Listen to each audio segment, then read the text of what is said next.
Hello, everyone, and welcome to Divide and Conquer. We're named as such because of our intent. What is our intent?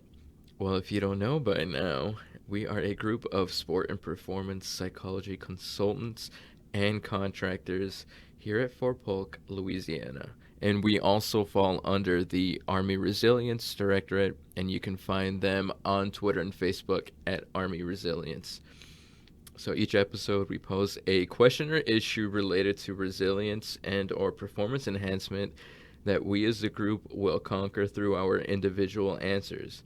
You'll find out pretty quickly our perspectives and stances often are divided. I don't know why that took me. Anyway, so we hope you enjoy our take on today's question, which is, how much of a role does luck play in performance? And if we get to the next question, it's, how do you prepare for or handle luck when it comes to performance? So before we get to answering, let me introduce everybody who's here. So to my left is Morgan, and then to my right, I have Jess. Hey. And then to her right, we have Marius. Hi. I knew I was going to get Diego. And then the person you've been listening to speak since the beginning of this episode, my name is Diego. So, who wants to go first at attempting to tackle luck? I guess I will be the lucky one to start. That was a terrible joke. Great joke. Great joke. Okay, the way that I view luck would be, let's think about chance. So if I have an 80-20% chance, so if I'm, let's say, not very skilled at something, so I'm assuming I have about a 20% chance of being successful in something, and I happen to be successful, I would say that would be lucky of me. Like I luck of the draw, I had a lucky hand today because I really should not have been successful based on the numbers, but I was. Now, vice versa, let's say I'm the 80%. I feel like I'm capable of doing whatever the task is. I'm capable of whatever the challenge is, but I fall into that 20%. I'm unsuccessful that day. I might say I'm, in fact, unlucky, right? That was just an unlucky day. Something came up, something hindered me from performing at my best. That's kind of how I view luck. Now, when you think about performance, what I don't think we are very skilled at is identifying what caused us to move towards that unlucky or lucky position. So was it environmental? Was it situational? Was it just it happened to be that the other team, I didn't prepare well for them, or whatever the challenge was, maybe I underestimated the challenge. So my numbers at the beginning, so that 80-20, maybe that's not even accurate. So I think that's where it gets really difficult, is to identify what caused us to experience some of that luck or unluck, if that makes sense. But Jess, even talking about what caused you to move into an unlucky or lucky position, that's still something influencing the end state that you attribute as luck. So to me, by adding the part where something is pushing someone into either position mitigates luck. And I mean, I don't believe in luck. So when I hear that there's environmental choices, that kind of stuff that pushes me into a lucky or unlucky result, that's not luck. Something caused it. Now, I think there's a difference between in my control or not, but that to me isn't necessarily luck. Since you're enjoying golf right now, something that could be an unlucky or an unfortunate situation would be, I go to swing and let's say a gust of wind picks up right as I'm swinging, and it potentially impacts the trajectory of the ball. To me, there's nothing that you can necessarily plan. You can't plan for all of those things. You can't say, oh, I'm going to start to position my body to the left because I know a gust is going to come from the left, and so I need to make sure that I am overcompensating for that. You can't do that necessarily. Now, if it's a constantly windy day, you can, but if it's just a random gust, then it impacts my ball, and I would say that's just unlucky. right? It's just it's happenstance. It's just something that you can't plan for. It happened. It impacted my performance. And okay, I have to move on from that. I would call that out of my control, not necessarily luck. So same thing, I just don't see that, or I wouldn't attribute it as unlucky, just something out of my control. So I've been trying to conceptualize what luck means to me in terms of how it plays out in a realistic situation in terms of performance. Listening to you two, it seems like you're both getting at the same thing. It's just, just some discrepancies here and there. But as I tend to be more inclined to agree with Jess. No matter what you do, your preparation, your execution, there's always going to be an element of the conditions aligning in a certain way. And by conditions, I mean environmental factors outside of your control, which goes to what Morgan's talking about. So those things will align in a way that will either, I don't know if I should make it as dichotomous as I'm going to make it, but whatever. The conditions will either align to help you succeed or help you not succeed. I hear, Diego, that it sounds like we're speaking about the same thing. I guess my mind goes back to attribution theory. So stability, instability, luck is a portion of that, something that's unstable, but there's still a whole category of locus of control. Is it in my control or is it not? And so, yes, there are unstable factors that could attribute to luck. I guess where my hesitancy to identify luck is that I just overall, not just in sport, I don't believe in luck. I don't believe it's a thing. Control, not in my control. I have other reasons, but I just don't believe in it. So my natural inclination is to look at something that someone might attribute as luck or something unstable factor that's not in my control as not in my control. So I'm super curious then, because you're a former athlete. I would say I do believe in luck, but hearing you explain that, I'm curious how you see that having impact on your own athletic career. Do you think it was beneficial seeing it that way? Do you think it might have maybe caused some more difficulty, right? Because for some performers, they can say, oh, that was just bad luck, right? And it keeps maybe their confidence intact, or maybe it keeps their momentum going, right? Whereas if you don't believe in luck, you might be able to attribute it to unstable factors, but maybe you take it in a different way. So I'm curious how you saw that impact your performance. So I guess luck in my swimming career, it just wasn't a part of our language even then. So like my coach never said, hey, you got lucky there, or XYZ. It was identifying after the fact, like what made that particular success or failure good or bad. And so that's where I see what have I done, or what were the conditions that made this decision. So it wasn't necessarily luck. Sure, there were things outside of me that played an impact, but luck was just never a part of our language. And I think that's actually helpful, because luck we cannot control. Like, it just is. And so if I'm thinking about something that I did well, and I attribute it to luck. Oh, I was just lucky in this situation, or wow, that was lucky. I can't repeat that. That's out of my control. So my confidence in my ability to do what I just did wasn't because of me. It was because of luck. And so I can't necessarily repeat it unless those exact conditions align.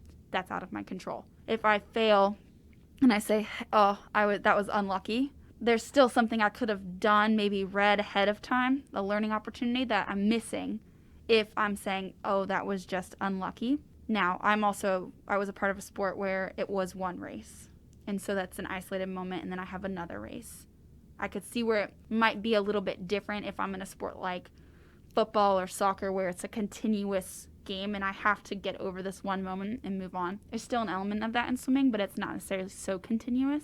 But I think it's actually, to me, it's helpful not to really think of luck as a component, because of the controllability factor opening up lessons if I attribute something to luck or not.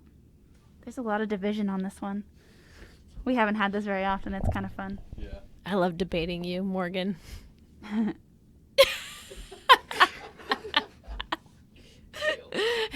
Gross. You said a lot there. I'm trying to puzzle it or put all the puzzle pieces together. I don't know if that made sense. It made sense in my head. No, it makes sense. You're right. You can't necessarily, if you attribute something to luck or being unlucky, you cannot necessarily repeat those performances. However, just because you are lucky, just because you are successful, also doesn't mean that you will be likely to repeat that performance, if that makes sense. If I haven't mastered certain skills, if I haven't mastered certain techniques and strategies and efforts, then the chances of me repeating that success are also not attributed to my skill. It's attributed to something else that just happenstance. And again, I'm going to go back to like, maybe I got lucky because I didn't necessarily have the skills to back up what I just did. So I think it's about just accurately identifying why I was successful or unsuccessful. And I think it's okay to say, you know what, that was just unlucky, or that I happened to get lucky, right? So I may have been successful and I could still attribute my success to, wow, I got lucky. Now, can I learn from that? Can I go, okay, let me look back and see, where did I go wrong? Where can I still make strides? What did I do well? And I want to be able to repeat that and then add to what it is that I can identify as, yes, that was going well. For example, I even think about, so I'll go back to golf. You could hit a ball, and then let's say that there's a rock or something just randomly placed and it hits a really weird bounce. Any other day, if that rock's not there, maybe I hit the green and I one putt, right? And that significantly changes or alters my round potentially. If I let that hole, say I double bogey because of the bounce maybe went into a hazard. Now I'm having all these extra strokes, and then I move on to the next hole and say I can't clear my mind. That potentially impacts the rest of my performance, which I do have control over. But that could just be completely it's unlucky. I play this same course every day. If you're Tiger Woods and you have the money to do that, right? Like if I play this course frequently enough, I know that rock's not normally there, right? So, and we all have those experiences where it's just like, wow, what just happened? So I guess in my mind, if luck is a part of it, then like a part of my reflection, I'm less likely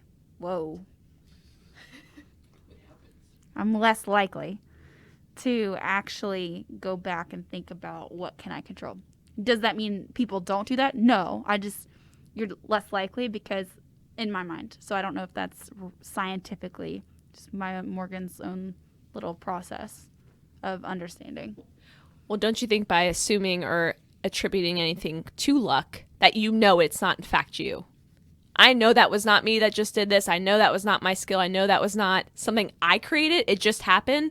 And maybe they are more likely to, not necessarily more likely to reflect, but at least they're attributing to something that is in fact not their own doing. And I think we're circling back to, I would view that as, hey, that was out of my control, and recognizing it was out of my control, that it's just an environmental factor. So the rock, that was environmental, out of my control. So, I mean, I think we're calling the same thing differently. That's what I was Potato, looking for. potato. Avocado. Absolutely not. That's where I draw the line. You're welcome. Avocado. I'm enjoying watching you guys debate, and I'm trying to find a middle ground of whether we call it out of control or bad luck or good luck. But I think framing the question in this way of like how it helps or affects performance is really interesting, because, you know, just while you're talking about that golf example of like, you know, hitting a rock and then it rolls into a hazard, right? And you don't get the score that you wanted on that hole. The proper reflection, whether it is, you know, in Morgan's view of more out of control or, you know, let's say Jess's view of bad luck, I think just it shows the importance of that proper reflection, right? And doing the hard work for that. So, you know, what stands out for me about the way you look at it, Jess, is that you're still considering all these factors, right? And it's not like the more common view of just kind of waving something off and saying, oh, that was bad luck, right? And they just don't think about it, they leave it, and they don't learn anything from it, right? And I can hear that in your reflection too, Morgan, of like you're going through all these factors and then maybe settling on like, okay, these were out of my control, so I'm not going to worry about them. But all I can think about is that I'm thinking about that golf example is the fact that, okay, if you do this proper reflection, you may not have gotten the score that you wanted on that hole, but maybe your confidence is not shaken. Maybe you learned something from that, right? Whether, because I'm thinking, okay, if it was bad luck that you hit that rock, maybe that exact scenario doesn't repeat itself. However, you learned, or you were able to persevere through some adversity, right? Through a challenge, through something out of your control. And that can help a lot, I think, in performance, right? So even if you hit something out of your control, even if you hit something that's bad luck, there's still ways with proper reflection, with, doing the work. There are ways that you can learn and get better from that. So while you guys were debating that, that's what I was thinking about, and I find that very fascinating. But I mean, I think you hit the nail on the head that it is about the proper reflection. I mean, that's what we're talking about. It's not necessarily, it's looking back at something and what are we attributing what happened to. And regardless of what you identify, you have to be accurate in that. I think something else to consider would be, yes, Marius, that was a wonderful way to wrap those things up and tie those things together and to emphasize that reflection piece. Also, it pulls us away from getting too fixated on the outcome. Because when you can understand that there are other factors that contribute to your performance outside of your control, both of what we're saying, Morgan, you're saying out of your control, I might label it as luck on occasion. I don't always label everything as luck or unlucky. However, it does help me to understand that there are going to be factors that are going to prevent me from getting the outcome that I want every single time. And that's okay. Because if my focus can be on development, mastery, learning, and less on the outcome, then those times where I do hit a rock off of a shot, it's fine, right? I can learn from that. Some adversity, I'll move on. What could I have done differently? Or it is what it is, and moving on. Wow. Sorry to take up all that time, guys. I know. I just kind of hogged all the time from you all. I wish you would have stopped talking a long time ago. Oh, you and me both. Anyway, since I don't have anything else to add, and I believe everybody was able to effectively get out what they really wanted to say, and I thought it was really fascinating, so I'm just going to wrap it up right about now. Included in that wrap up is going to be me challenging you all, or at least what are your all's view on this particular topic? Because I feel like maybe we can get answers as divisive as the ones we got today between all of us. So feel free to leave your thoughts either on the YouTube video or the Facebook post in which whenever this episode goes live. So with that, hope you all have a fantastic grand old time, and we'll see you all next time. I'm waving bye. She was waving bye.